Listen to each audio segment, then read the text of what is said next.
This was a setup from the jump, and Hayley's plan to sink her claws deep into Bill is in motion.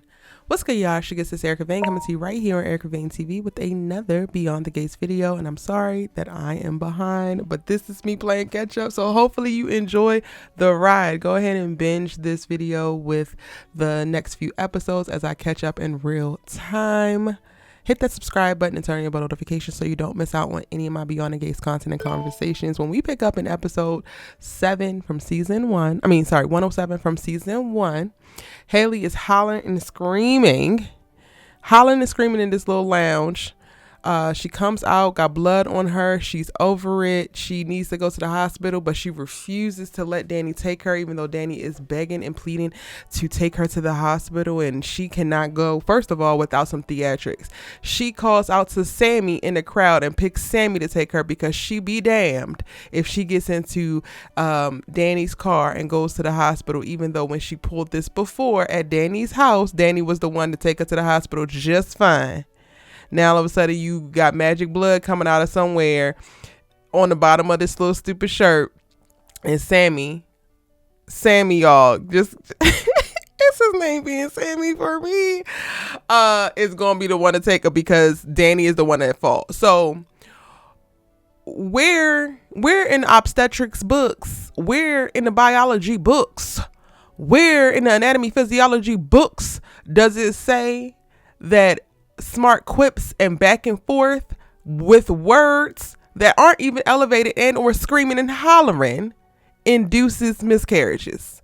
Quickly, Miss Hayley, because you want to blame Dani for this, whatever is going on, this lie, basically, but it looks like you are miscarrying Bill's baby. You want to blame Dani for this. Meanwhile, she did not barely lift a damn finger aside from her damn drink, and all she did was give you the same energy that you gave her.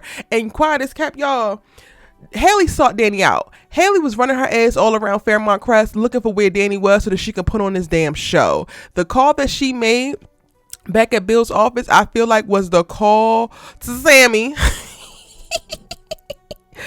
This is so crazy.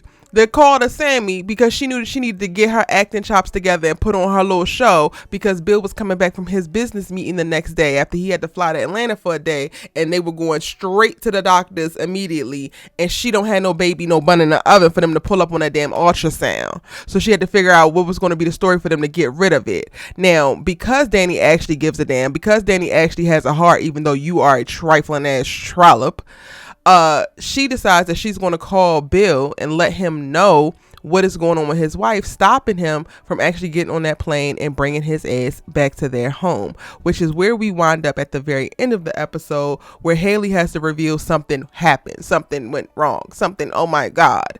And this is an interruption for Naomi, who basically was able to get it out of, without breaking HIPAA, get enough information to put 2 and 2 together from her little best friend Ashley and figure out that Hayley got something going on with her, and she's lying because there was never no ultrasound actually made. So when Bill walks in to figure out what's going on, Naomi is right in the middle of like demanding that Hayley comes clean about whatever she has going on because she knows that something is a lie. And that's kind of where we leave off. It's a pretty dope cliffhanger. I'm really kind of annoyed, but they're really starting to lean into Hayley's story, and now we're finally getting to wherever the hell it is she's trying to go. I know she got to be exhausted playing the doting wife, playing the loving woman to this man, Bill Hamilton. It feels like to me she already has Bill wrapped around her finger. She already has him adoring her and all of these things. So I have even less sympathy for her in this stupid ass plan, this lie that she is exacting, because it's not like he is already looking the other way. It's not even like he needs to be manipulated to be invested in y'all's marriage. He's invested in y'all's marriage. He broke up his happy ass home, or his pseudo happy ass home, to be with you. And now you're doing this for what? Because of your further insecurities. Yeah, it's giving loser. It's giving big lame energy, but a loss. Now, as I mentioned, Naomi early in the episode is talking to Ashley, and she gets her to start to reveal information. Ashley does reveal what's going on with her and Andre, and then how she didn't actually take Derek back. And personally, y'all know I'm annoyed by Ashley, so I don't want to spend too much time talking about her in this damn breakdown. I also just get annoyed by how many of the black characters like center their conversations around the plight of this little random ass white woman. But in this episode, it's their conversation is more centered around Hayley and the information that Naomi wants to know. So it's not as bad as it has been or could be. Cool.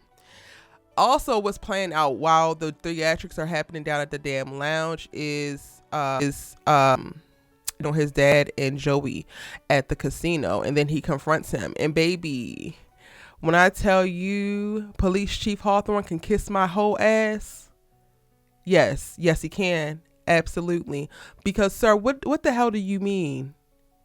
This man gaslit his son so terribly, threw up in his face how good of a cop he is and his moral high ground and this and that, and then tried to drive that home and manipulate him further by saying, well, you didn't want to take action immediately when it came down to your mother-in-law shooting up the damn wedding. She almost killed somebody. She ain't killed no damn body. She wasn't even close to killing somebody. She killed some flowers.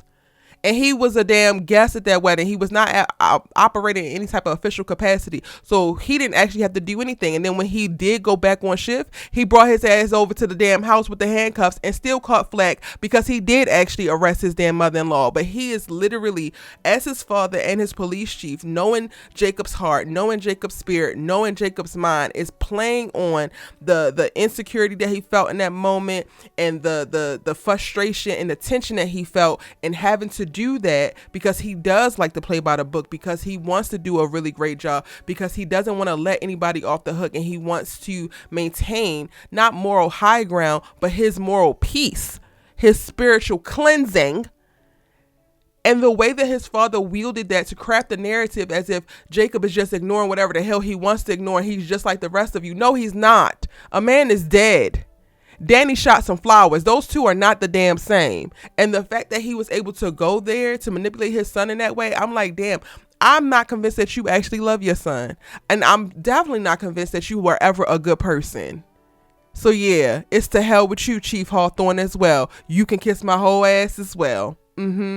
Immediately. Now, let's talk about Sammy.